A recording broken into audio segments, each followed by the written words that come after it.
I know what sex is. Did you ever tell Katie? No. How come? She has to learn about it in school first. That's what our teacher said. You and Katie ever have sex? No. She ever tell you someone was bothering you? I promise I wouldn't say. Danny, you know I'm a police officer. And I'm here because we think someone's been bothering Katie. Now, if you know who it is, you got to tell me so that I can help her.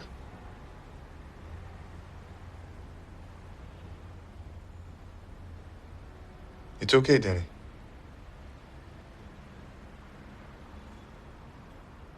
Ray, the bus driver. Your bus driver. I take the real bus, Katie. She takes the little bus.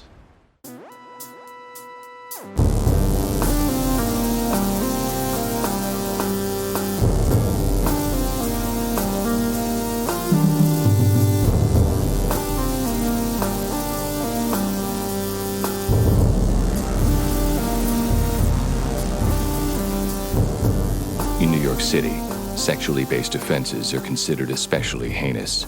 These are their stories.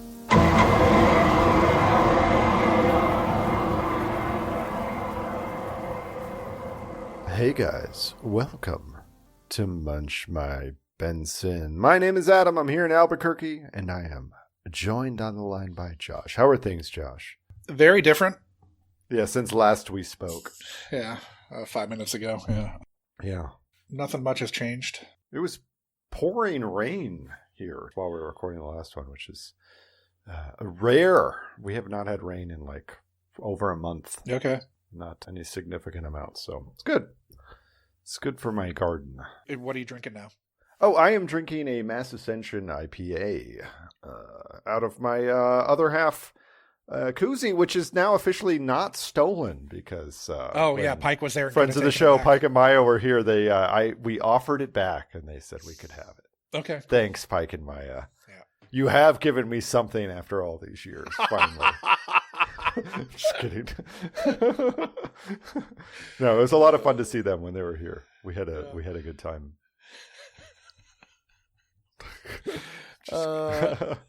I'm drinking another Centennial IPA from Founders. Nice. Nice. Should we do this? Yeah. All right. So this week we're watching season 3, episode 22, Competence, which the Munchies had, at least a contingent of the Munchies had wanted us to watch for quite a while, and now they don't get to vote on it anymore. Yeah, this is an episode that I definitely remembered major plot points to. But I did not remember a very specific thing about this episode, which is a pretty big thing. Well, I feel like there's two things, and I don't know which one it is. But we'll get into it, I guess. It's a casting issue. Oh, yeah, the casting issue. Yeah, anyway, yeah. We'll talk about that plenty. Actually. Uncomfortable. Yes. A woman too old to realistically have a 22-year-old daughter comes into the precinct to report the rape of her daughter, which initially has Stabler concerned, as Rebecca's daughter Katie is an adult and would therefore need to report the crime herself. Rebecca implores Stabler to come out to the hallway to talk to Katie, whereupon Elliot discovers that Katie has Down syndrome. Katie tells Olivia that she feels sick because the doctors said she has a baby in her, but that babies need a mommy and a daddy.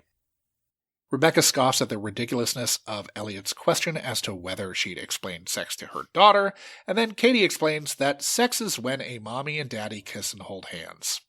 The instant Wong shows up to evaluate Katie, Mrs. Tolliver whisks her daughter away, saying today has all been too much, leaving the unit to investigate a case about which they've got next to no information. At the day center, where Katie spends much of her week, the counselor opines that Rebecca is way too protective of her daughter. The counselor then tells them that Katie's friend Danny Jordan is one of their success stories, of whom there have been no reports of inappropriate contact with Katie at the center, but who has taken their sex ed classes. Danny didn't tell Katie about sex because she's supposed to learn about it in class, but he does say that Ray, the bus driver, had been mean to her, taken things from her, and that he touched her. Katie's boss says she's a great employee, and she'd told him about the incident with the bus driver, but probably only because it had happened to her just then. The bus driver seems like a real piece of shit and steals from patients with dementia while claiming they gave him the stuff and must have forgotten. But when Benson and Cabot drill down on the story with the bus driver, it turns out he just stole a necklace of hers and that he pinched her in a couple of inappropriate places while coming well short of insinuating himself in a sexual assault that could have produced a child. When they bring in Ray Dunstan, the bus driver, he shows his colors as a real piece of shit, but he can't be good for it because he got snipped. With a need for new leads, Munch turns up a former employee of the Manhattan Adult Day Center who called in a complaint of sexual misconduct of employees to their charges and then bolted for another job the next day. He claims Scott Lucas, the counselor who believes in Katie's abilities earlier, knocked up a client. Lucas confirms a scared 17-year-old client implicated him, but it later came out that it was another 17-year-old client who knocked her up, which DNA confirmed. Elliot pleads with Mrs. Tolliver to give them one more chance to get to the bottom of this, and she finally concedes. Wong and Cabot interview Katie at the day center, where she says she and Danny hold hands and kiss, which is how she's convinced she got pregnant, though she insists they haven't made contact with their junk. Rebecca insists that her daughter is going to have an abortion the next day, though this is news to Katie and is met with indignation from Scott, who says there's no reason Katie can't have a child if she wants to, and that the center will help support her should she need it. Mrs. Tolliver bulldozes over her daughter's plea as to why she can't have a baby, insisting that she can't take care of Katie and Katie's baby with a 50-50 shot of that child also having Down syndrome, and that the SVUs can gather DNA at the abortion clinic tomorrow. As Katie sits in the waiting room at the clinic with her mom licking her lips at the alternate abortion reality she's vicariously living out through her daughter, Scott Lucas shows up with a lawyer who's got an injunction stopping the abortion from going forward until Katie goes through a competence hearing. Trying to determine if Danny is or is not the father, Kablernson brainstormed the idea to get a chorionic villus sampling to get the DNA from the placenta lining since amniocentesis isn't an option yet. But when they go to the Tolliver abode, Katie hasn't shown up at the day center and Danny's in the wind too. Danny and Katie are shacked up together in a humble domicile with separate twin beds, a bunch of diapers they don't need yet, and soup warming on the stove when Ben's blur come a-knockin'. With Danny and Katie passing on the exciting news that they're getting married. When they're brought back to the precinct, Danny establishes that they've definitely not been getting their fuck on because when he told Katie what sex was, she scoffed at that notion because that's exercise. Can't be. Yeah, it's not exercise. Katie proffers that she's been plied with ice cream and candy in exchange for pulling her pants down and sitting on someone's lap for these workout sessions, and then reluctantly offers that it's Mr. Cheney, her previously pretty cool-seeming boss, who stood up for her but who we now know is plowing his employees with Down syndrome on the reg in exchange for a Choco Taco and an O. Henry. I mean, I do a lot for a free Choco Taco, but, that's Big time. Cabot gets served a subpoena to testify in the competency hearing, which he wants to do to give Katie a chance at keeping her baby. But Donnelly knows that doing so will implode the rape case against Cheney, so Alex visits Rebecca Tolliver to implore her to drop her insistence that the abortion go forward, which is putting the rape case against Cheney in dire straits. Rebecca bristles at the notion that Katie could possibly survive without her and persists in insisting that she and only she knows what's best for her daughter, which makes Alex go nuclear and ask Mrs. Tolliver why she so stridently insists against letting her daughter live her life freely. Cabot and Wong testify that they believe Katie is capable of making the decision to be a parent and that her not knowing what sex was the result of not having received the proper education on the matter. As Katie is pressed on the stand by her mother's lawyer, Katie breaks down crying and her mother stops the proceedings, agreeing to acquiesce to the day center's injunction for guardianship. Liv and Elliot give one more go at Rebecca, first with the news that her grandchild won't have Down syndrome, and then to get access to talk to Katie one more time to try to figure out if there were any witnesses to the rapes at work. It turns out that Katie happened upon Mr. Cheney while he was in flagrante delicto with Marianne, who just so happens to have a child of her own. See, Cheney's been a bad boy and has fathered 6 fucking kids with former employees, some of whom were underage when he raped them. He's not only going away for 10 years, but each of the mothers are going to get 17% of his net worth to set them and their kids up for life. And we get a never trust the bourgeoisie, as even the quote-unquote good ones are just wolves in sheep's clothing. Dick It's wolf. true. They're all trying to screw you over. They're screwing you one way or the other, right? Yeah, they're definitely They're screwing them literally the other in the way in back. this one. Yeah. Well, yeah, that's true.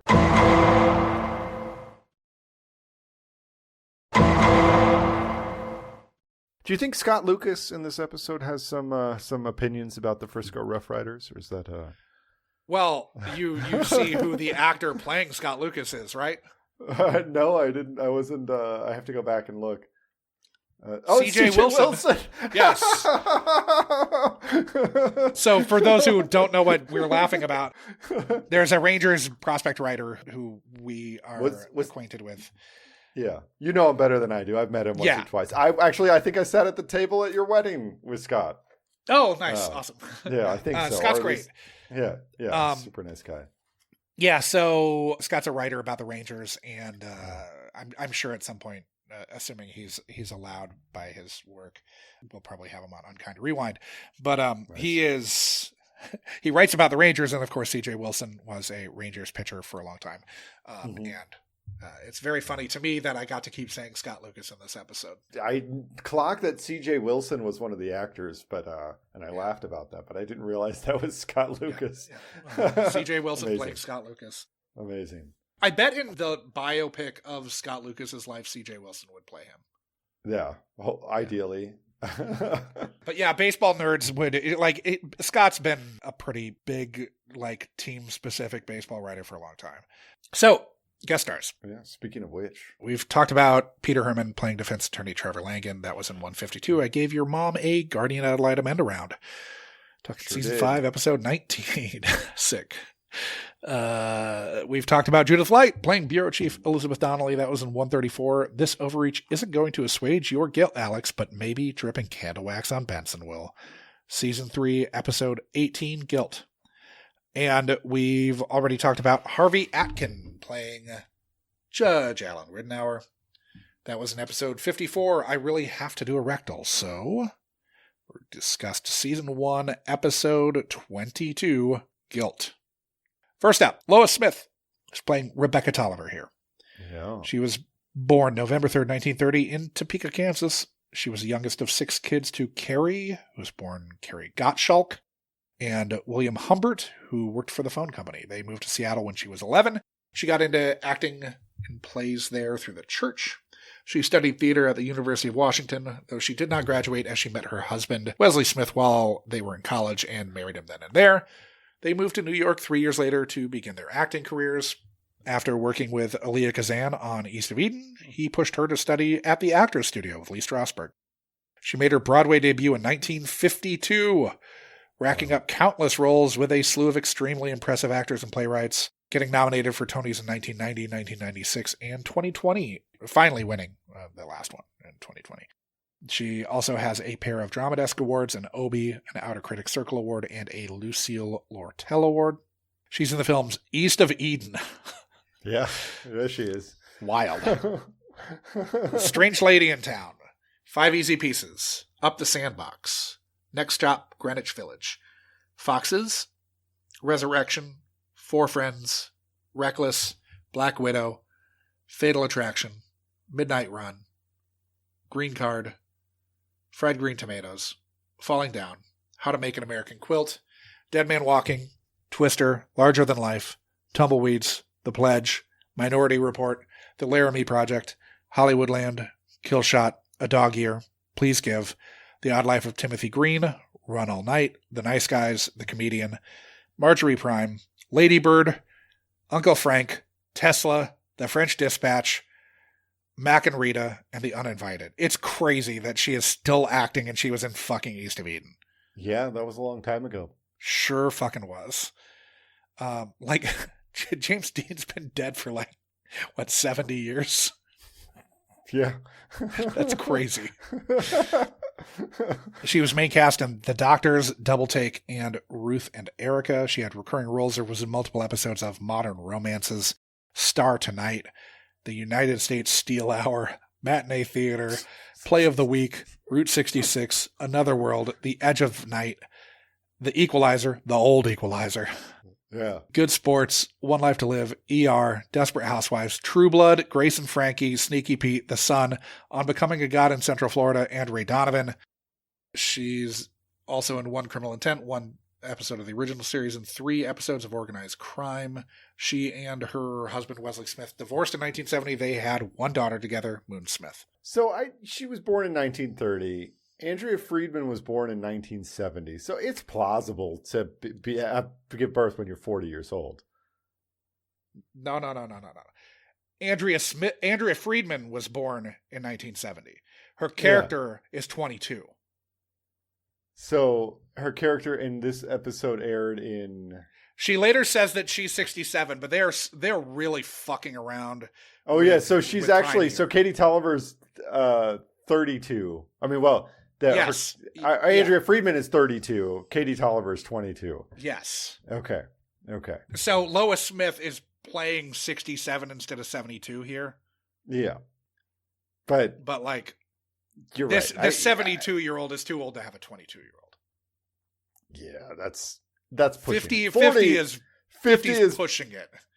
Yeah, unless you're like a Hollywood actress. Yeah, right. They can have kids when they're 55, but nobody else can. Well, because they're either not having the kid themselves, or they froze eggs, obviously. Exactly. I mean, it makes sense if you're a Hollywood actress because of how the business works, unfortunately. Because of how the business works. Yeah. Yes. And your timeline. The roles that you're getting when you're like 45 are not that great, probably. So. Yeah, like you can take a break when you're 45, right? Right. Come back when you're 60, right? Yeah. Get your Diane Keaton roles. Get your First Wives Club roles, right? Sure. Get your book club. Exactly. Those movies are nuts. Anyway, Andrea Faye Friedman is playing Katie Tolliver. Yeah. She's born in Santa Monica. She attended West Los Angeles Baptist High School and Santa Monica College. She had Down syndrome and was the subject of a 48-minute documentary narrated by Joanne Woodward, which premiered in 2009 called A Possible Dream, the Andrea Friedman Story. She played Corky's eventual wife in 2 seasons of Life Goes On, and went on to appear in episodes of Baywatch, Touched by an Angel, Chicago Hope, Walker, Texas Rangers, Seventh Heaven, ER, Saving Grace, and Family Guy. She's in the films Smudge and Carol of the Bells.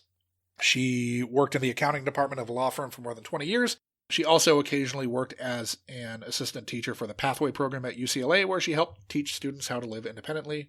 She died in December of 2023 from complications from Alzheimer's. Yeah. Now, the irony about this episode, of course, just to go extemporaneous because we're talking about Andrea Friedman, is that her starring in it kind of like refutes most of the problems that all the various characters, including her mother and the SVUs, have regarding like her competency in one way or another. Because she was like a supremely competent person. Yeah. Yes. Like she's the only actor that I would say did a really good job in this episode, right? Like yeah. More on that later. Next up, James Batch Dale playing Danny Jordan. Speaking of which, he was born in Manhattan to actress and singer Anita Morris and dancer Grover Dale. He was plucked out of his 5th grade class at Wonderland Avenue Elementary in Laurel Canyon to audition for the role of Simon in 1990's Lord of the Flies, a performance for which he was later teased by classmates. Really? And probably explains his 12 years between acting credits. Sucks to your asmar, dude. I haven't ever seen it.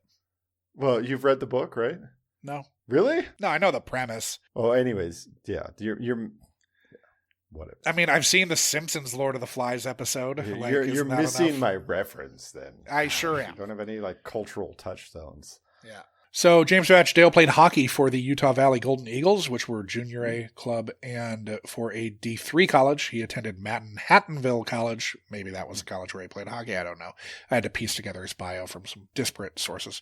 He's in the films The Lord of the Flies, Nola, The Naked Brothers Band, The Departed, Shame, The Conspirator, The Grey, Flight, Iron Man 3, World War Z, The Lone Ranger, Parkland, Miss Meadows, Stretch, The Walk, 13 Hours, Spectral, Only the Brave, Little Woods, Donnybrook, The Standoff at Sparrow Creek, Hold the Dark, Mickey and the Bear, Into the Ashes, The Empty Man, Safety, Small Engine Repair, and King Ivory. He was main cast in 24, The Pacific, Rubicon, Hightown, and the upcoming shows The Savant, starring Jessica Chastain, and John Wayne Gacy, starring Michael Chernus as John Wayne Gacy, which makes me excited. That's fun. Yeah. He had recurring roles in Rescue Me, The Black Donnellys in 1923. He has 2 children with his wife, Emily Wickersham, who NCIS fans would know. Then we've got C.J. Wilson playing Scott Lucas. He was born and raised in Fairhope, Alabama, studied at Troy State, and attended Juilliard. He made his Broadway debut in 2000. He's received 2 Lucille Lortel Award nominations. He's been in the films The Magic of Belle Isle, The Sound of Music Live, Demolition, The Intern, Manchester by the Sea, Easy Living, A Vigilante, Irresistible, The Trial of the Chicago 7, and Drive Away Dolls. He had recurring roles or was in multiple episodes of Pan Am, The Following, The Americans, House of Cards, The Characters, Homeland, The Sinner, Quantico, Mommy Blogger, and The Blacklist. He's in 1 Deadline, 1 Criminal Intent, and 3 episodes of the original series. Brief sidebar. So if the pitcher, C.J. Wilson, decided to start acting, he couldn't join SAG under the name C.J. Wilson, correct? He would have to use a different name, right? Christopher James or whatever his real name is. Yeah, exactly. Well, maybe, I wonder if he went CJ without periods. Oh, can you do that? You can maybe. Can. There's a punctuation end around. Might be, yeah. Yeah, nice. Okay. Then we got Matt DeCaro, who's playing Abe Cheney, the boss at the grocery store. He came from the Chicago theater scene with a slew of Joseph Jefferson Award nominations and citations on his CV. He's in the films Richie Rich, U.S. Marshals, Mr. 3000, Eagle Eye, The Last Rites of Joe May, and The Wise Kids. He had recurring roles in Prison Break and Eli Stone. He's in 3 episodes of Chicago PD. And then we've got Ray Fitzgerald playing Ray Dunstan. We saw him playing FBI agent Shrek in episode 47, The Great Granny Panty Hustle. Season 1, episode 18, Chat Room. Yeah. He was in the film Keen. He's in 1 episode of the original series and 1 Criminal Intent. Just got a few more, but they're very short. Nice. Tony Rizzoli's playing the deli owner. He was born in Newark, New Jersey. He's in the films Wise Guys, Hard Time at Hostage Hotel, Bread and Roses, Sweet Home Alabama, and Ladder 49. Then we've got Darren Petit, who is playing Joe Parker. Mm-hmm. He was born in Andalusia, Alabama. He graduated from Juilliard in 1996. He's done a ton of stage work. He's in the films Approaching Union Square, Ohm, Ghost Town, 4 Single Fathers, The International, The Vanishing of Sydney Hall, Trial by Fire, Darkling, Camino, and Rule of Thirds. He was main cast in The Mist and Super Pumped. He had a recurring role on Crossing Jordan, G-Spot, Mad Men, Pan Am, Ringer, Madam Secretary, SEAL Team, Sneaky Pete, Evil, Borgen, New Amsterdam, Carmen Curlers, and Den Goda Stemning. Whatever the fuck that is. Then we've got Ezra Knight playing Kevin Caldwell. He was born in Atlanta. He was in the films One Tough Cop, Table 1, Final, Arthur and the Invisibles, JG and the BC Kids, Boogie, and The Tender Bar. He had recurring roles in Daredevil, Pinkalicious and Peterific, Ordinary Joe, East New York, and The Wing Feather Saga. He's in 1 Trial by Jury, 6 episodes of the original series, and 1 Criminal Intent. Last up, we've got Craig Allen Edwards playing ND Man. Don't know what that means. He was in the films The Opposite Sex and How to Live with Them, All the Wrong Places, and Under New Management. Then he was in 1 episode of the original series, 2 Trial by Juries, and 2 Criminal Intents. That's it.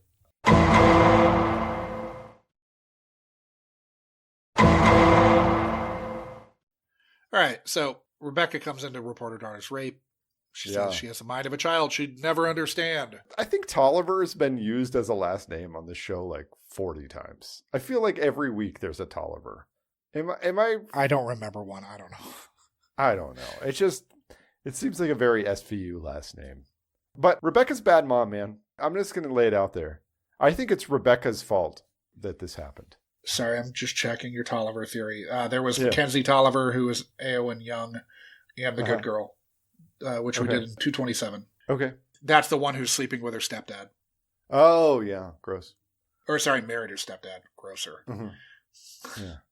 Yeah, so but this also feels like like a really limiting perspective from a mother who should maybe be open to more possibilities, especially since Andrea Faye Friedman lived a full life. Like, she could speak some Japanese. I mean, she worked in a law firm. I can't speak any Japanese.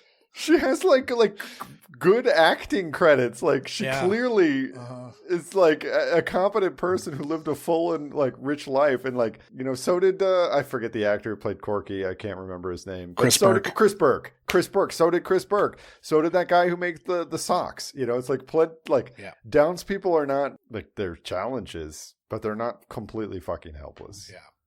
Now, Stabler's not wrong to be irritated with a mom who impractically dealt with preparing her daughter for the real world. Well, I think it's all Rebecca's fault. Like, if Rebecca had Yes. a modicum of sex ed knowledge, she clearly was capable of protecting herself when she understood what the fuck was going on to her. Mm-hmm. But when she didn't understand, like, what do you expect's going to happen? Like, I mean, I teach my 4-year-old about, like, improper touching, bad touches, right? yeah. Yeah, right? Because and this is a 22-year-old. Like, what yes. The fuck? It's also, this is very of the moment, because this is 2002. Mm-hmm. So we've got the Bush administration trying to take all sex education and doing abstinence only. Like, this is like sort of pointed criticism on that in general. We have a Cheney fucking over everybody in this, just as we did in the real world back then. Yeah. Now it's the Dems fucking themselves over, courting the Cheneys. By thinking that people give a shit about the Cheneys. Like, who is going to see a Cheney endorsement and go, yeah, now I'm going to vote for them? Yeah. Who are these people? I want to know who these people are that exist. It's nonsense. Like 45 people in Wyoming? That's who's going to, change their vote? Oh, great. Cool. Yeah. That's totally going to turn Wyoming. Mm-hmm. But we've got like a helicopter parent of the most self-defeating order here, ripping her daughter out of the precinct on an investigation she wants to happen, but apparently wants that to happen without the help of the victim. Yeah. Then we immediately find out that Katie's mom won't let her take life skills, dating, or sex education courses. Yeah. It's very frustrating here. Like, what are you doing, man? And then you're complaining about how you should have gotten an abortion, and you can't have it both ways. You can't like want to have access to things. To be fair, she doesn't ever say that she should have had the abortion, but that's a subtext. She says she thought about getting one at the time. And that it tore her marriage apart, but she never says that I should have aborted my daughter. Like, she doesn't say that, but she does say that she thought about it and like lives with thinking about that. And also she also tries to force the choice she didn't make on her daughter. Exactly. She tries to force a lot of things on her daughter. She's not giving her daughter the opportunity to like make informed choices. And sure, her daughter has a disability, but as like evidenced by the fact that the Andrea Friedman is in the episode, like, you give her the opportunity to make those choices. Like, don't take you're taking away the choice from her both times. It's so insane because basically every choice that Rebecca has made just ensures that Katie is always fully fucking dependent upon her. Yes, and exactly. That when she does croak, her daughter will be fucking helpless. Yeah. But good work. Way to go. And no wonder your marriage fell apart because, your husband probably disagreed with your parenting style. Yeah, your marriage probably didn't fall apart because of your daughter. Your marriage fell apart because of how you were deciding to raise her. Yeah. 100%. Okay, so then I completely fucking forgot that they had James Badgedale going full Simple Jack here. Wow, they really do. They really do. It's this is bad, right? This isn't good, right? It's one of the worst things I've ever seen, I gotta say. And I've seen some actors Simple Jack. I don't know that I've seen it quite this bad. Now, I will say it's very bold of James Badgedale, who, again, was made fun of as a child for his performance in Lord of the Flies, to take this on as his second credit following a 12-year break from acting. For real? Yes.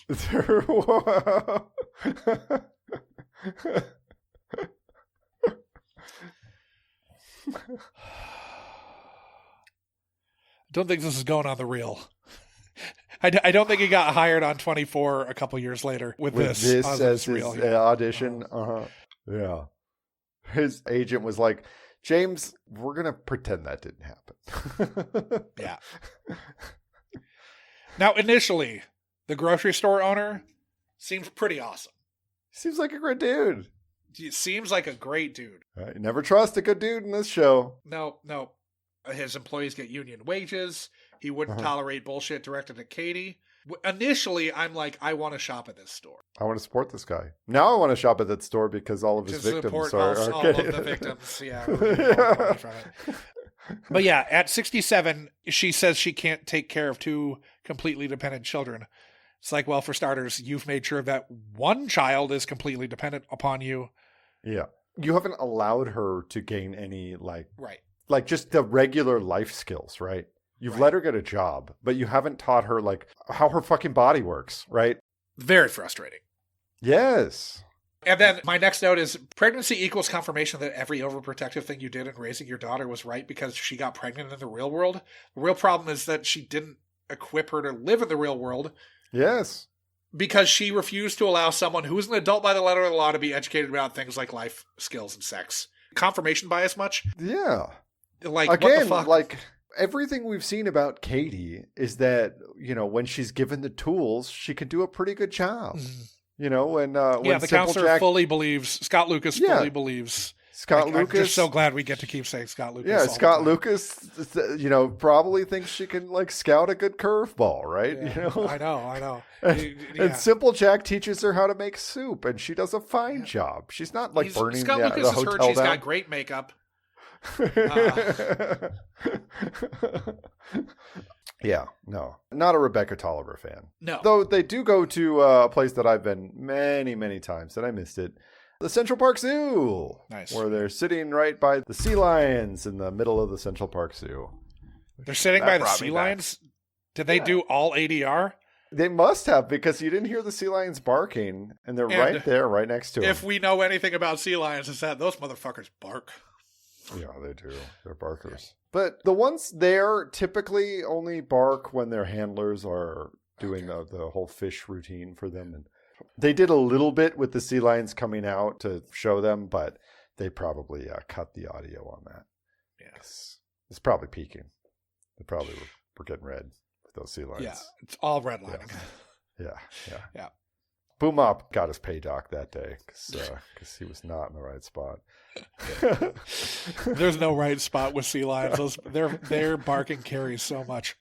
All right, so the bus driver stole a necklace with a locket from her and pinched her in the shoulder, butt, and breast, maybe? It's hard to tell where the last spot was, but... He said he just helped him out of the bus. But as we quickly find out, this guy sucks. Yeah, and Elliot cracks down on this shitheel bus driver using the R word. Yeah. He then says he couldn't possibly have knocked her up because he got a vasectomy. But vasectomy doesn't guarantee anything. Sometimes they don't work. Yeah, sometimes they don't work. Yeah. This guy's divorced? This bus driver? No. What?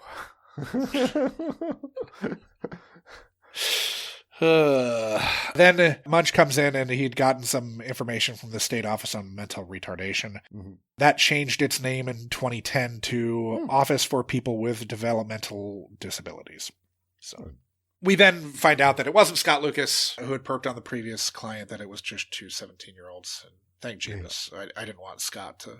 No, you didn't want Scott's name to be dragged through the dirt like that. I didn't want Scott's name sullied like that. Yeah. I can't remember when they bring in the CVS test. That's not till later, right? That's a ways down, yeah. Yeah. Okay, never mind. We'll talk about that later. That's when they're going to court. Yeah, we're not in court yet.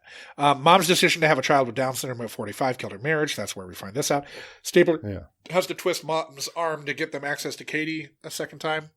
Mm-hmm. These eps with parents who serve as obstructions to the investigation and who have a skewed notion for what's best for their child while impeding the investigation they're trying. I'm sure you're as irritated by them as I am. Yeah. I don't think Lois Smith is doing a bad job. I think it's just this character is just the character's annoying. Character, yeah. Yeah, and honestly, there's something about episodes that are like, quote unquote, about something, right? Where it's like, we pick a topic and we're making an episode about that topic. Right. And I find that I don't like those episodes now. Yeah, that tends to be the case. There might have been ones that I liked that I remembered maybe when I watched them, for better or for worse, but they're not the ones that I have fun watching so much.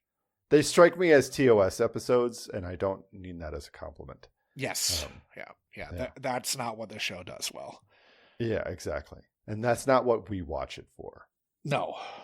So Katie and Danny held hands and kissed, though Yeah. she says they didn't bump uglies. Cabot and Wong blithely accept that because Katie thinks she got pregnant from kissing Danny. This must be how it happened, which is kind of shocking to me. Did their brains stop working? I just feel really bad for Andrea Friedman that she was forced to act against this guy. Well, she's not in many scenes with him. She's only in a couple, but still, it might only be one. Aren't they only in the scene in the hotel? They're shacked in up? the hotel. I You're don't right. think we see them in another scene. It might be I that. think it's... You might be right. Yeah. Because I just feel bad. It's offensive. Like, yeah, I don't want to throw this characterization around too loosely, but it's kind of like if you were a black person watching someone do blackface beside you. Well, exactly. And it's like, there's not the history. There's obviously not the history. Well, there's a history. Yeah. I mean, like But the history with blackface and minstrel shows is way worse. Like I'm not trying to say it's a different history, but like it's a different history. But like people with disabilities have been just put down over the years. Cold. So I mean, there's a bad history there too. But it feels kind of like that. Like if you are a black actor and you're supposed to be getting married to somebody wearing blackface. It's pretty rough. Yes. That's messed up. They're really going full hard R there with this character. It's a hard R. Oh, but it does feel like maybe Wong and Cabot had some follow-up questions that they needed to ask here. Because there are alternate paths that needed exploring and were not explored. Yeah. When she's saying that she got pregnant from kissing. Yeah. When she says that she denies that they had genital contact with one another. Yeah. Like, why did we move on past this here? Well, exactly, right? There's a follow-up well, then have you had genital contact with anybody? But no, we needed to squeeze another 10 minutes of the episode out of a red herring. Yeah. So then we cut to Rebecca saying, essentially, my baby with Down syndrome ruined my life, even though I've wrapped up my entire identity in protecting my daughter. Yeah. So I'm going to make sure my daughter doesn't ruin my life now by having this other baby that she has totally allowed to have because she's an adult. Like, she's totally allowed to have this baby. But Rebecca doesn't want Katie to have that. Well, it's quite a mental leap. Because it's going to be a real inconvenience to her. Yeah, this kid who is my whole life has ruined it. Yeah. That's Thanks, cool thanks, Mom. Yeah, thanks. Cool, thanks. I mean, I feel that way too, but I don't say it. I'm just kidding. I don't feel that way. So helicopter mom turns into bulldozer mom. Yeah. But she's met with an injunction against an overzealous abortion hypocrite, challenging for the guardianship of her daughter because they don't dig the "do what I say, not what I did" mandate from dear old mom. Yeah. Here we get the chorionic villa sampling, which I take you looked into it. Yeah, sure. Well, you asked your wife. I asked my wife about this. So there's difference between screens and diagnostic tests. And nowadays there are, which didn't exist, these screenings didn't exist in these days. In 2003. In 2003, but there are a couple very effective screens for genetic abnormalities like Tay-Sachs and Man, we've been there recently. Fucking Downs. Yeah, trisomy 13, other ones. So the screenings are nuchal translucency tests, which are ones where you can see it with an ultrasound, or nowadays they have something called an NIPT, which also does these things. But those are not diagnostic tests. So those would not show you, the paternity of the father. And they tell you that there's a likelihood or an increased risk for genetic abnormalities, but they don't give you a certainty of which they are. Sure. So amniocentesis, which again you do have to wait a little while, and is it CVS, 10 weeks or when does?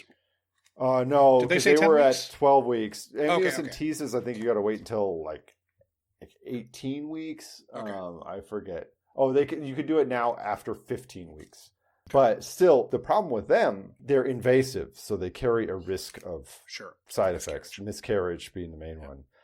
So you only do those if you have a risk factor for it. Now, in Katie's case, she has a risk factor, being Downs herself, and she also was raped, and they want to find the paternity of the father. Yes, yeah. Now, I feel like they could have just asked her the question, right? They didn't need the paternity test until a little bit later, because she would have told them. If they did the question that I was just asking about 5 minutes ago, asking about why the fuck Wong and Cabot aren't following up on that. Yes, exactly. Still, so, I mean, it's in true nail bear fashion. The medical stuff. Yeah, he gets it tracks. Right. Yeah. He gets it right. It tracks. He gets it right. Yeah. Sometimes you have to go well, medicine was different in 2002 than it is now. Sure. But it's not that different. The diagnostic and to get DNA, you would still need the invasive. And to know for sure that the kid had Downs or not, you need to do those diagnostic tests. Yeah. Now, apparently, bodega and grocery store owners are super eager to give people with Down syndrome a shot at gainful employment, which was a nice thing to see in this episode. Yeah, absolutely. Well, it sounded like from the bodega owner that you can exploit them and they don't complain. That stocking shelves isn't that hard. Yeah. I think is what he says. Yeah, something like that. Probably for the pay that you give them. That's what's not that bad. Yeah. Mm-hmm. So then we end up in the motel room or whatever, and we're getting married, and all marriages begin and end with soup. So it's true. 2 days since I had soup. Even though I make soup meals. Oh, fuck, I had soup tonight. Never mind. I'm a liar. Yeah. My wife claims to hate soup. That's bullshit. It's part of her identity. She hates soup. Soup. I make soup and she eats it. She enjoys it. I mean, I call it something else. I call it udon. Gazpacho? Or I call it a chowder or something, right? Ramen? Yeah. Yeah, Drew hates soup too. I mean, it's a really good way to A, have not just one meal, but have a few meals. Uh-huh. And B, there's a lot you can do with it, right? Yeah. Many cultures have soups, and there's a lot of things in there. Call it a curry if you need to. Right. I don't know what's wrong with these people. Now we're at the it's not exercise bit. Yeah. I mean, depends. I mean, sport fucking exists, right? Yeah. Now, Mr. Cheney, I thought I liked you. The entire Down syndrome support complex is under attack here.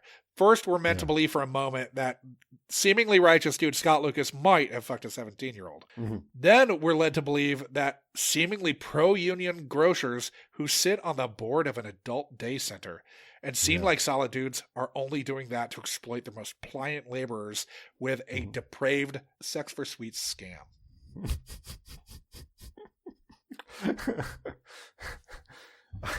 Yeah, I mean, and we have, put upon Down's parents who really are somehow through it all, I still think that Rebecca's the true villain of this. 1A, 1B. Well, I feel like everybody should realize that New York City grocery store owners are villains, right? That is a well-known quantity. And so you have to... There's a reason he was chosen. Equip your children to deal with people like that. And one of those ways is to let them know what the fuck sex is so they know if they're getting raped, right? Uh-huh. It's just my perspective. Abstinence-only education doesn't work. It doesn't work, folks. Mr. Cheney said you just need to fuck through the pain and eventually you get to be a pro. Fuck the pain away? Isn't that a Peaches song? Yeah, Peaches, yeah. Oh, that's absolutely what I was thinking when I wrote that down.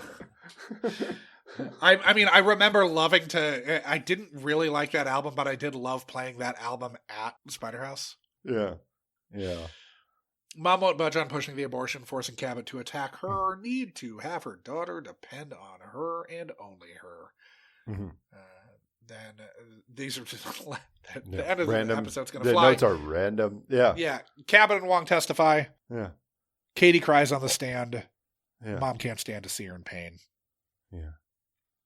Donnelly kind of gives it to Cabot when Cabot says that she's going to testify in this case, because she says, which you want to be an advocate for victims' rights? Go work for social services. Your job is to prosecute crimes, which is such a different worldview than season 24 SVU, right? Yeah. Because in season 3, I mean, I get it. you're the prosecutor in New York. You're not supposed to feel for victims. You're supposed to go out and like put people in jail. That's how the system works. It might be a bad system, but that is how. That is still how the system works. But SVU doesn't operate as the system does. No, SVU in 2020 in season 24 is in a totally different space that doesn't exist. But whatever. Yeah. But Cabot does come through and really fucks up the store owner at the end. Yes. She nails his ass to the wall. One of the most satisfying fuck yous from Cabot that I remember seeing in a long time. Right. We also find out right before that the grandchild won't have Down syndrome. Yeah. Are we meant to believe now that because this is going to be a normal baby that everything's cool? Everything's fine. Yeah, that's all. And I'm air quoting normal here. I know. But there's no problems now. It's not hard raising a child. There's no work involved. Yeah. Anyway, I mean, that's basically it. She saw Abe stupping Marianne also. 6 kids. Yeah. This guy gets fucked. Yeah. It's funny how he's not worried about going to jail, but when Cabot's like 17% of your net worth is going to each one of these kids. Like, he's got the bead of sweat going down his forehead like the guy who's trying to get Arnold Schwarzenegger to take the pill to fucking leave Total Recall in Total Recall. Yeah. Yeah. So that's it. That's it. That's the episode.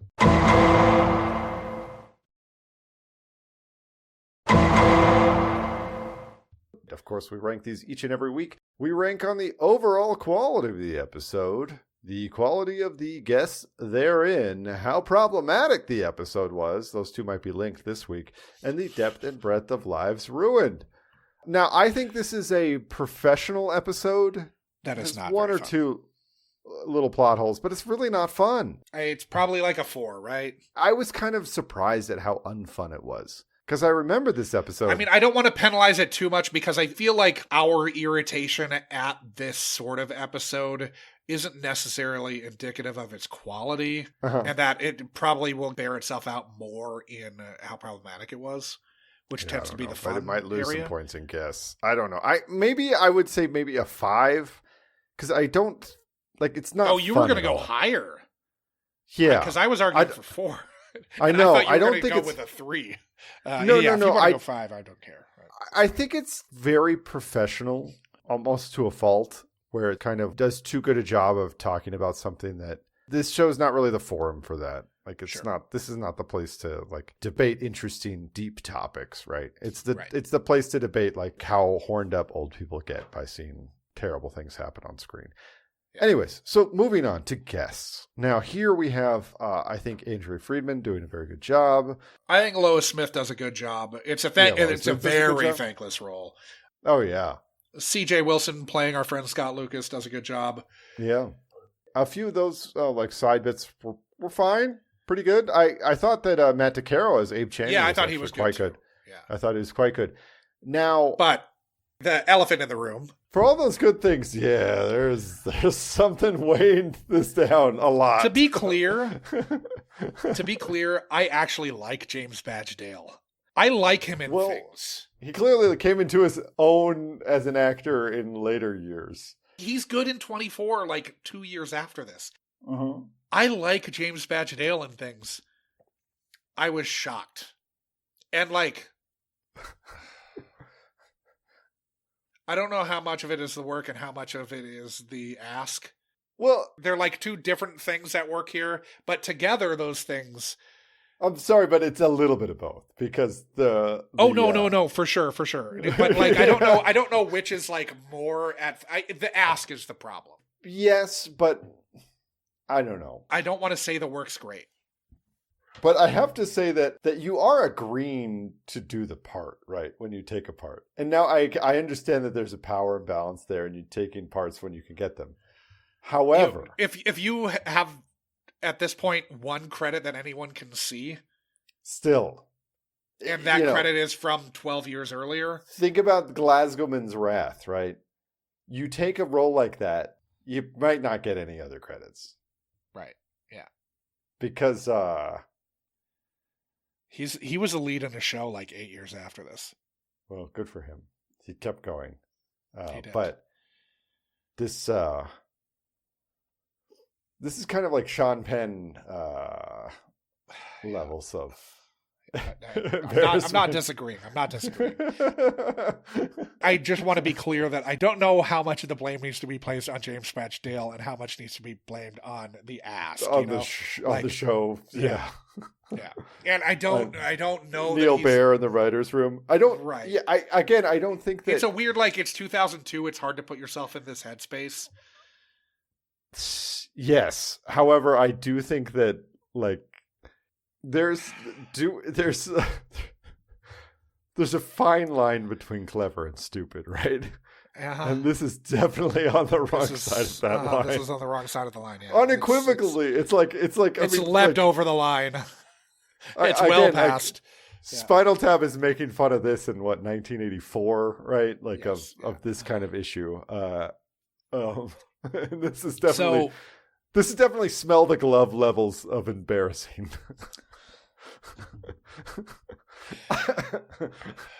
I mean, it brings it down a lot, right? Like, are we talking two? It has to. It's brutal. And it doesn't get that much screen time, but still, when you do, you're like, wow, this is tough. Especially because we're watching. This is an actor Friedman. That I like in future things.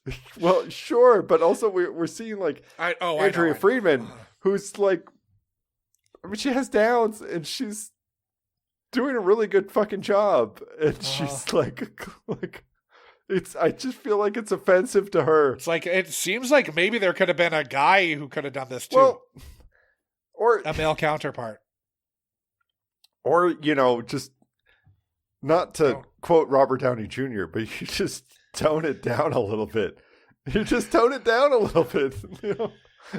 Anyway. All I'm saying is that James Badge Dale was not getting nominated for the Emmy for this one, right? I'm fine with it too. And again, that's with all the caveats that some people did put in good performances. Yeah. Now, at the same token, is it perversely amusing to watch James Badge Dale do that? It is. I mean, like, I don't love pumping up a score because of this, but like, you're watching it, it is batshit crazy. It's kind of it's needless, right? My jaw dropped. I did not remember that I saw his name obviously, but I assumed that he was like a counselor or something. Yeah. Well, the funny thing about it, right, is that it's like, to my mind, it's pretty gratuitous, right? Like, it's not like those various Sean Penn movies where like him acting that part is like the movie, right? That's the draw of those movies. So with the various Sean Penn movies, are you lumping in? Let me guess. Are you lumping in two other movies with I Am Sam? I'm lumping in She's So Lovely. Okay. All which is wild. I don't remember that at all. I don't think I saw it. I was more asking if you were lumping Rain Manning out real hard. He's like Rain Manning out real hard in that one. I was wondering if you were qualifying. God damn it! That Woody Allen Mystic River guitar movie. Oh yeah. It's kind of adjacent. Yeah, it is. It is. The Woody Allen guitar movie. Sweet and Lowdown. Sweet and Lowdown. That's the one. Yeah. He's not far from those characters in Sweet and Lowdown. Yeah, I forgot about Sweet and Lowdown. I try not to think about Woody Allen movies anymore. I know, it's kind of a bummer because I did like that movie. But well, I don't know. We've discussed this. I have my. We don't need to go back. Yeah. Yeah. All right. So I don't know, man. It's like a nuts. 7, right? You have that, plus you have the exercises. She has to describe what exercise is also. Like, there's a pretty long description in which she's describing taking her pants off, sitting on his lap. They ask her if his pants are down also. And did it hurt? Yeah. Yeah. We have the mom just like, can't you see that you're the problem, right? Like, you're the problem with your marriage and you're the problem with your daughter. And having no self-reflex. All the bus driver shit too. The bus driver. Yeah. Great bus driver. Good stuff. Good stuff here. The fact that we thought that Scott Lucas was the bad guy for a minute. Yeah. Yeah, that's problematic for both of us. I mean, I think it's like a 7. I want to say 7. I would. Okay. I was sort of like talking myself out of the initial 7 down to a 6, but I'm fine with either. Well, no, yeah, I think you're right. So last week's episode, we gave an 8, and that was really fun. Yeah, it was this fun. Isn't that fun. This is not fun. So maybe and the fun we're deriving from it is very much not intended. It's very much fun being derived from. We're laughing at it. We're not laughing with it. Yeah. And last week's, at least in part, we were laughing with it. So that's you're right. I'm giving it a 6, Josh. Okay. So let's move on to depth and breadth of lives ruined. Now, in some ways, this is a happy ending because apparently Abe Cheney has quite a fortune, and but there are 6 victims. There's 6 victims, but they're all going to get like at least justice, right? They're going to get their lives are going to be kind of funded. Restitution, yeah. Exactly. So their lives are going to be in a much better place in a way afterwards. Right. Or if not restitution, remuneration, but yeah. Yeah. So it's nice to get like that kind of justice, right? Where it's like, we're thinking about these people's lives 10, 15 years down the line. Right. And they're in a better place than they are now, which we don't often see. So there's that. But there are 6 victims. There's still 6 victims, yeah. And there's 6 victims that were not given the tools to protect themselves. Right. Well, we don't know about the other ones. Well, yeah, that's true. Because he was paying for Marianne's child, correct? He was paying her under the table, but presumably not as much as 17% of his net worth. No. Yeah. Marianne's getting a much better deal now. Mm-hmm. But I think the lack of having taken the sex ed courses, is maybe just specific to Katie versus the other 5 victims. So they may have known what was going on and that it was wrong. Yeah. We don't know the details of their cases, but in Katie's case, she's pulling through. I think I think Katie's in a better place at the end of the episode, even. Yeah, but that's only her boyfriend. That's only because of how terrible her mom is. Yeah, that's true. Anyways, I don't know. So to me, what are we talking? 4? Is this 4? Yeah, I think that's right. Because there's a number of victims, but I feel like having their lives at least be improved by the events of the episode, even if... And the fact that we only see one of the victims in the episode. Yeah. And, I mean, to her credit, she's really great, but... Yeah. And she's putting a good face on things. But we're giving this an episode of 4.25. Okay. Which, I mean, it's... I hate to say it, but these kinds of episodes are the ones that I'm going to forget about, like, almost immediately. Even though I remember everything with this one, because... You won't. Well, I know historically, yes, these message episodes. Yes, you're not going to remember the message shit at all, but you're going to remember. But I'll remember James Badge Dale episode, and I'll remember, I remember Corky's girlfriend, right? Like I remember that. Sure. So we both grew. I'm sure we both grew up watching Life Goes On. I don't know why. Why did everybody watch Life Goes On? I really don't know why. It's all of our boomer parents were making us watch the show because it had the Beatles song in it. I know, right? Fucking Beatles. But like, I'm just. Like, my parents didn't make me watch that show. I just watched that show. It was like you were forced to watch things because of the zeitgeist in those days. The zeitgeist made us do all sorts of things. It was Sunday at 6, right? Something like that. I think it was a Sunday at 6 show, and there was it's either that or 60 Minutes, and you're not watching 60 Minutes. No, fuck that. Still not watching 60 Minutes. No, fuck never have, never will. Nope.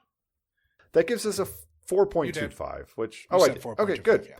Good. So it's time for us to roll the next one. Sure is.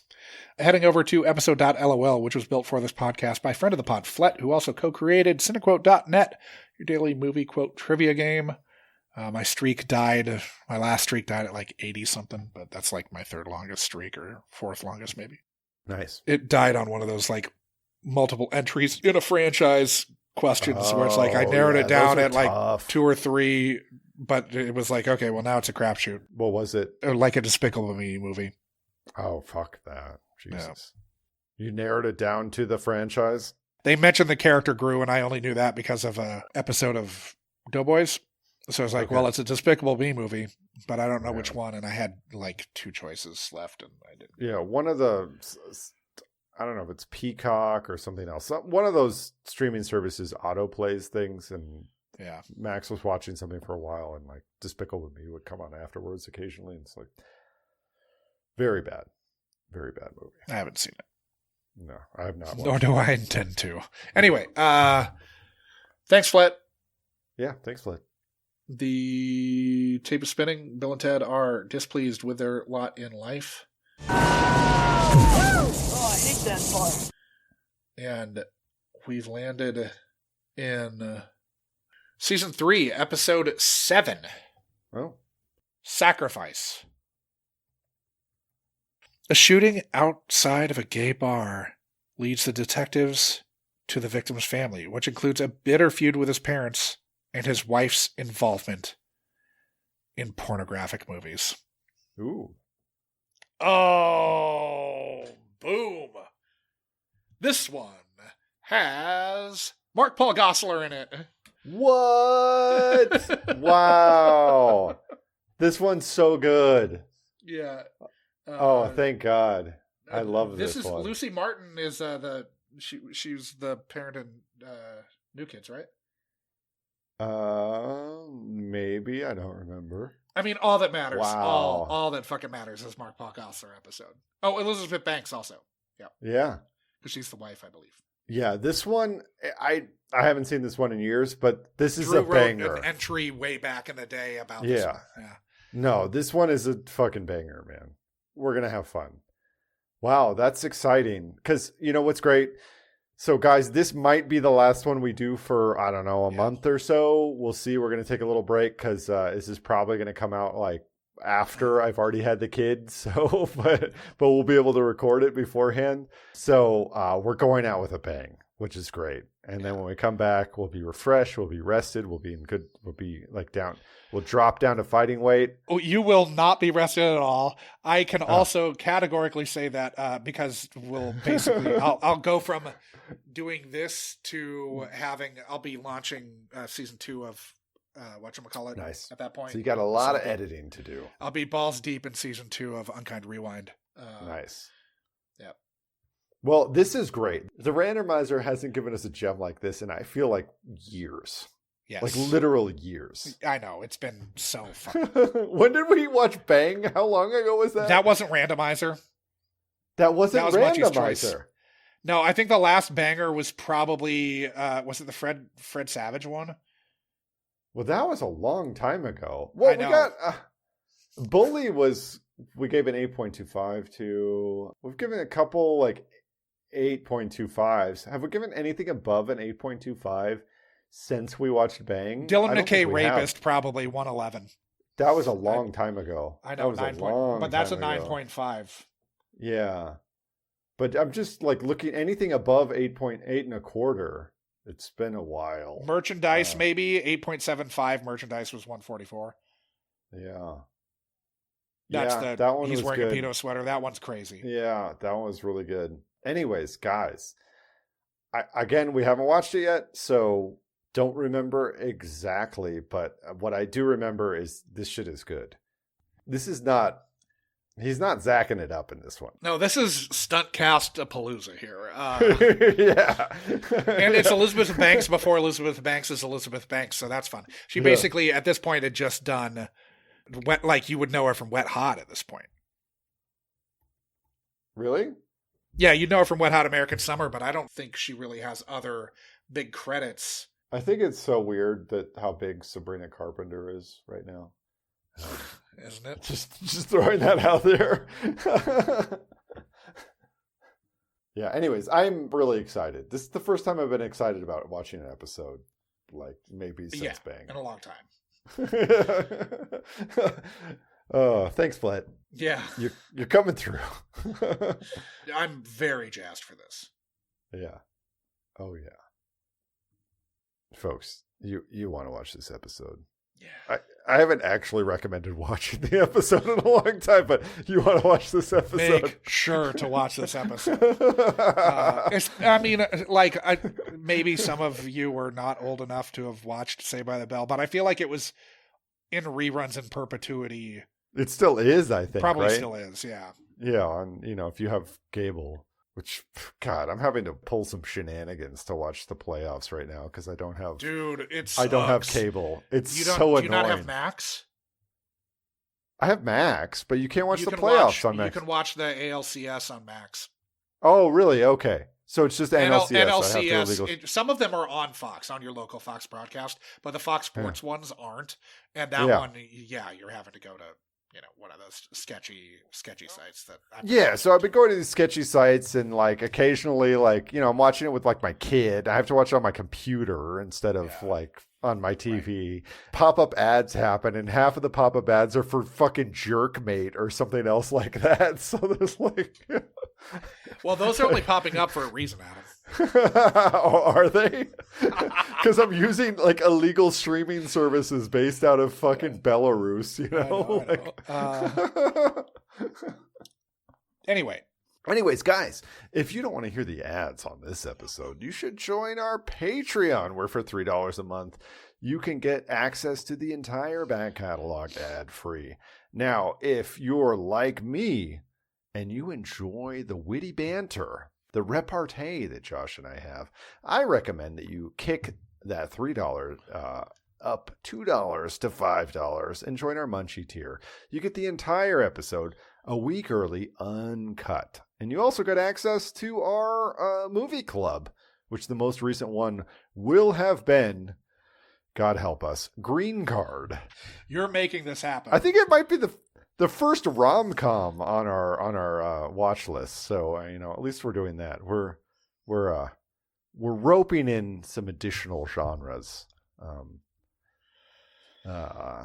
Anyways, we'll see how I feel about this after I take the plunge, so to speak. Anyways, guys, let's see. If you want to talk about this or any other episode, I'd posit that Midnight Run was also a rom-com, but that's just me. Good point. I'd consider it more like a road movie, but that's, what do I know? I think by the end of it, the two of them love each other quite a bit. Well, do you consider Planes, Trains, and Automobiles a romance? Yes. I can see those aren't pillows, Adam.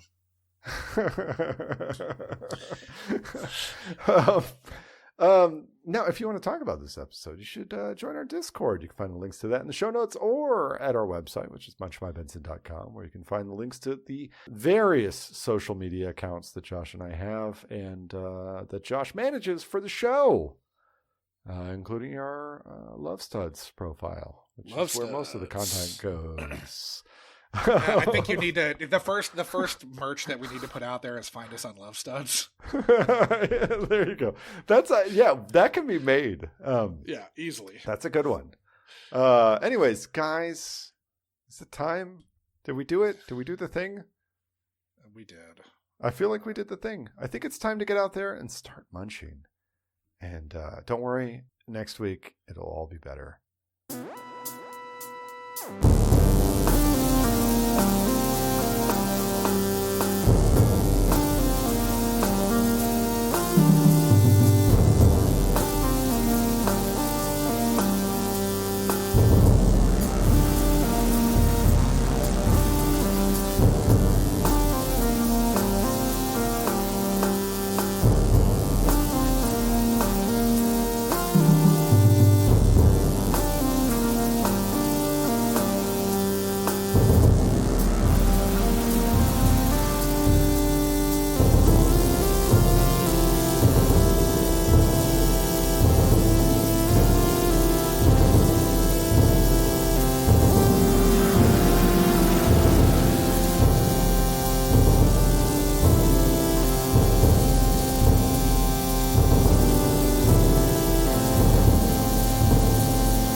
Bus company's gonna fire me for leaving that van on the street. They're gonna fire you anyway for robbing their passengers.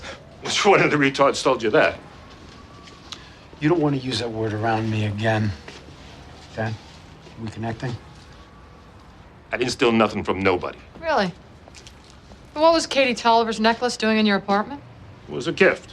Like the gifts you got from the patients at the nursing home.